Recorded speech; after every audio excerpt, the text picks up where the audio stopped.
Hi, I'm really excited to bring this Christ Revealed interview to you. Let's go ahead and jump in. You spoke along the way about evil. Yes. And the presence of evil on earth. So Right. how in your studies and in your experience, how do you contextualize evil in everything else that you're talking about? Why does it exist? Yeah. Let me put it this way, because I don't think most people have heard it this way. They think that the problem of evil is a problem for Christianity, and for any theism, but certainly Christianity. And what I want to say is it's not the problem for us that people think it is. Our whole story is about the problem of evil. It starts in chapter 3 and it ends 66 books later. Now the difficulty is that we're in the middle of the story. Right. Okay, now you think of the Lord of the Rings. Anybody who's read that, it starts out great, really interesting, on this fabulous quest, and right in the middle, all of a sudden, the orcs are everywhere, and the Uruk-hai are doing their thing, and the big eye is up there looking down on people, and the fellowship is broken up, and you could say, what a lousy story. Well, the story's not over yet. Keep reading. And in a sense, we're in the middle of the story, and people are looking at the chaos, and understandably so. But what are the options, actually? I know a lot of people become atheists because of the problem of evil. And I have a question for them. Tell me what you solve by doing that. Well, there's no God. Problem of evil. Okay, wait a minute. There is a problem of evil. I agree with that. Okay. But it's not a problem for Christians or theists only. It's a problem for everybody. Yeah, as if atheists are immune to it. Exactly. Right. They're the ones who are complaining loudest about it, right? So, okay, you don't believe in God anymore. I get it. I understand that. Okay, now tell me, problem of evil, it's still there. All these evil things are still happening.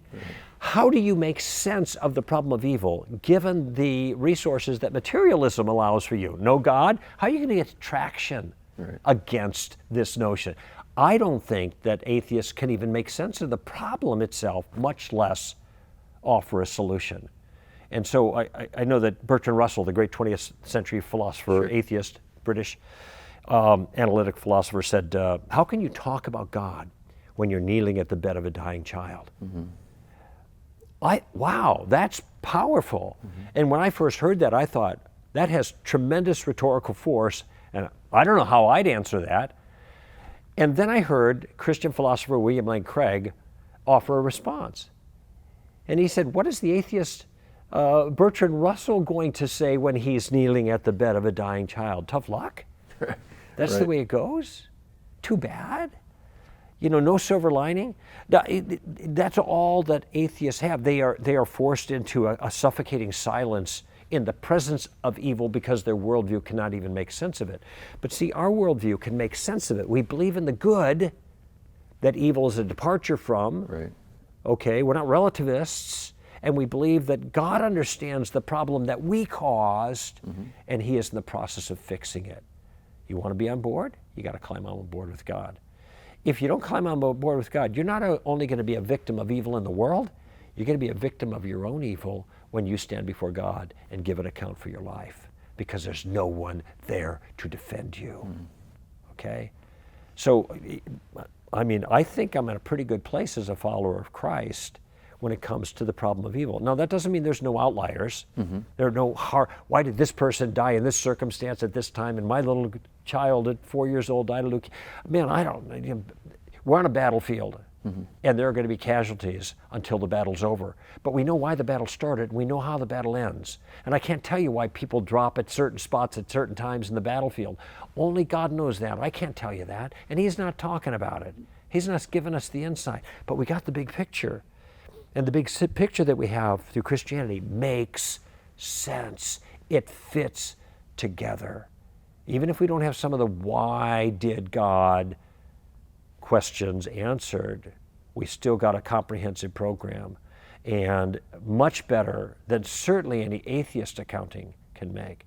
So I think actually the problem of evil is one of the best arguments in favor of the existence of God, and consequently in favor of Christian theism, because of the kind of practical answer and existential satisfaction that is the personal solution to evil that Jesus and the Holy Spirit abiding with us provide for us. in life. And wouldn't you say, in part, then, that from the psychological standpoint, this is useful to have conviction in these trying times? Yeah. That is something that becomes sort of the psychological support of saying that I have a conviction that even when things are seemingly horrific in a circumstance that I witness or that I'm involved in, right, that somehow that becomes the psychological support that I need. Yeah, it does, and on a couple different levels. I've never quite thought about it this way before, but if you don't feel good, you feel sick. Right. That's scary. Go to a doctor and he identifies the disease. In a certain sense, you're feeling a little bit better, not physically better, but now you know what's wrong, and so then you can develop a plan to fix what's wrong. You're on a trajectory to improve this, correct it. And I think something similar is going on here.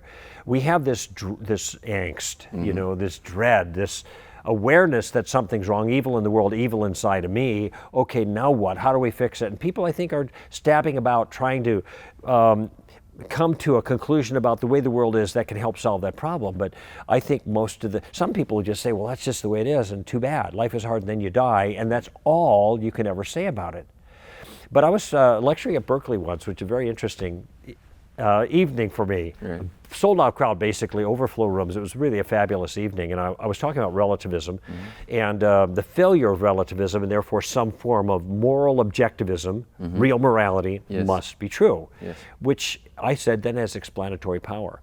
And I said, for example, I know something that's true of everybody in this audience that you know about yourself, but you don't let on to other people, and that is that you have a bad self-image. Now, how do I know that? Because everybody does. It's the human condition.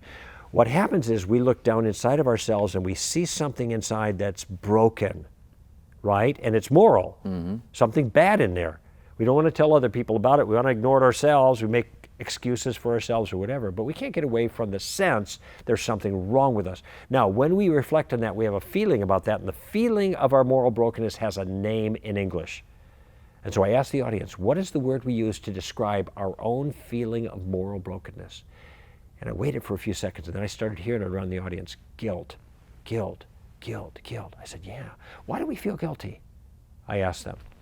Maybe it's culture, that's what does it. I mean, we talk about that. How about this? Maybe, I don't know, maybe we feel guilty because we are guilty. Is that in the running? Is that possible? And then I said this, and this gets right to your psychological thing, okay? Because remember, we were talking about knowing the problem. Okay, well, that's a step up psychologically. Now we got to find a solution. And I said to them, the answer to guilt is not denial. That's relativism. Right. The answer to guilt is forgiveness. Yeah. Now, I don't know about you, Patrick, but every time I say that line, something happens inside of me. When I say the answer to guilt is forgiveness, something happens inside. It's almost like something soothing is going on a wound in me. That's the existential issue, the psychological part. But it's tied to reality. It's not some mere psychological trick. If Jesus did die on the cross and he did rise from the dead, then there is forgiveness. And we want it. And I just can sense in the audience that this strikes a chord, that existential chord, the deep human need for forgiveness, which forgiveness then makes them acceptable. We want acceptance, we want to belong. All of these things are part of what God offers through Jesus. It fits. Thanks so much for joining us for this interview, for taking this Christ Revealed journey with us. Remember, if you haven't already, subscribe. That way you'll get notified about all the new content that's coming down the road. Comment. People want to hear from you, and then maybe you'll encourage somebody else to make a comment. If you did like it so other people know that it's something good for them to watch. And finally, share this. Send links to other people that you know and care about. Cost you nothing but maybe a few seconds of your time, but it might have a massive impact on their life. Anyway, really excited to be able to share this information with you. Thanks for tuning in.